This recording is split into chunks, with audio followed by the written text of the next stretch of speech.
اگر شریعت کے حساب سے کوئی کمی رہ جاتی ہے تو، اور اگر شرعن صحیح ہوتا ہے جانکاری کے حساب سے تو پھر تو کوئی حرج نہیں ہے۔ تو اول جسم کو پاک کرنا یعنی کہ غسل کس طرح سے ہوتا ہے یہ سمجھنا ہے، اور اس کے بعد پھر کپڑے، پھر اس کے بعد جگہ کے، تو تینوں کو الگ الگ سمجھتے ہیں۔ تو غسل، تین چیزیں غسل میں فرض ہے، غسل میں تین چیزیں فرض ہے۔ سب سے پہلی کلی کرنا، غرارہ کرنا۔ پہلے فرائض بتاتے ہیں ہم آپ کو غسل کے، پھر اس کے بعد پورا طریقہ انشاءاللہ بتائیں گے غسل کا۔ تو پہلا فرض ہے کلی کرنا، غرارہ کرنا، یعنی 3 مرتبہ منہ میں اچھی طرح سے کلی کرنا، یہ غسل کا پہلا فرض۔ دوسرا فرض ناک میں پانی چڑھانا، جہاں تک ناک کا نرم حصہ ہمارا ہے وہاں تک پانی 3 مرتبہ چڑھانا، اور پھر تیسرا فرض ہے پورے بدن پر پانی بہانا۔ یہ 3 فرائض۔ تو یہ 3 فرائض ہم سمجھتے ہیں کہ ہم یاد کر لیں، یہ یاد کر لیں ہم اور آپ۔ تو پہلا ہے کلی کرنا، کلی یعنی کہ غرارہ، دوسرا ہے ناک میں پانی ڈالنا، اور تیسرا ہے پورے بدن پر پانی بہانا۔ تو آسان ہے یاد کرنے میں، مشکل نہیں ہے۔ تو یہ تینوں چیزیں یاد ہو گئی آپ کو، کلی، ناک میں پانی، اور پورے بدن پہ پانی بہانا۔ تو یہ غسل کے 3 فرائض ہے، فرض ہے غسل میں یہ تینوں چیزیں۔ اب کلی کرنا، اچھا یہ تو فرائض ہو گئے۔ اب پورا طریقہ سمجھتے ہیں غسل کا۔ غسل کا پورا طریقہ اگر ممکن ہوا 11 منٹ میں تو پورا کریں گے انشاءاللہ، ورنہ اس کو آگے کل کنٹینیو کریں گے۔ تو غسل کا پورا طریقہ شروعات سے، حالانکہ اس سے پہلے ناپاک کن کن چیزوں سے ہوتے ہیں وہ بھی سمجھنا ہے انشاءاللہ، مگر غسل کو آج سمجھتے ہیں، پھر انشاءاللہ وہ بھی سمجھتے چلیں گے کہ اصل میں ناپاکیہ کن کن چیزوں سے ہوتی ہے، یا غسل کن کن چیزوں سے واجب اور فرض ہو جاتا ہے۔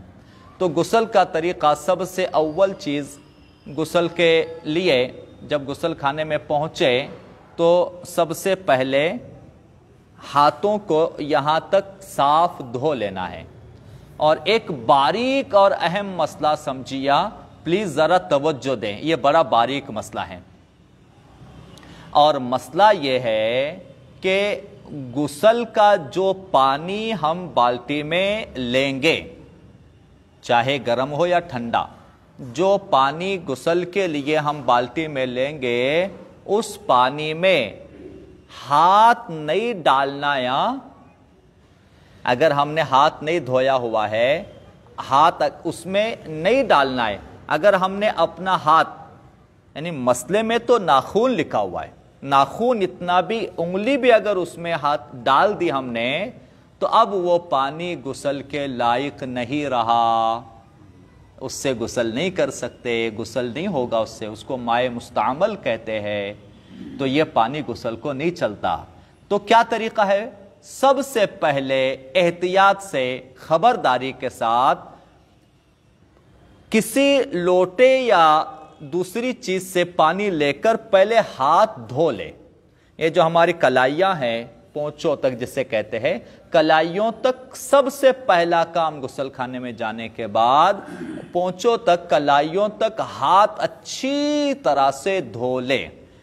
اب جب ہم نے ہاتھ اچھی طرح سے دھو لیا، ہاتھ اچھی طرح سے دھونے کے بعد اگر ہاتھ ڈال دیا یا ہاتھ پڑ گیا تو کوئی حرج نہیں ہے۔ بغیر دھلا ہاتھ اگر غسل کے پانی میں ڈال دیا تو اب وہ پانی استعمال کر ہی نہیں سکتے، اس سے غسل نہیں ہوگا۔ تو یاد رکھیں یہ باریک مسئلہ کہ ہاتھ دھوئے بغیر غسل کے پانی میں ہاتھ نہیں ڈالنا ہے۔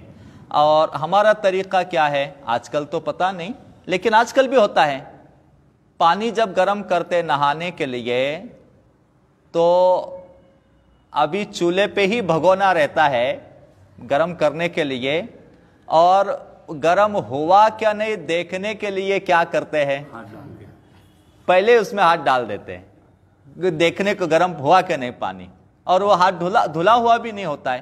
تب بھی اگر دھو لینا پہلے، تو یہ مسئلہ سیکھ لیں کہ پہلے دھو لینا ہے ہاتھ، یعنی ہاتھ اچھی طرح سے، صرف ہاتھ بھی دھو لیا نا 3 مرتبہ اچھی طرح سے، اتنا پورا وضو کرنے کی ضرورت نہیں ہے، صرف ہاتھ دھو بھی لیا نا تو پھر بے شک ہاتھ ڈال سکتے ہیں، کوئی حرج نہیں، مگر بے دھلا ہاتھ ڈالا تو اب پانی غسل کے، کیونکہ جب ہم پہ غسل فرض ہے یا واجب ہے تو ناپاکی ہے نا ہاتھوں پہ۔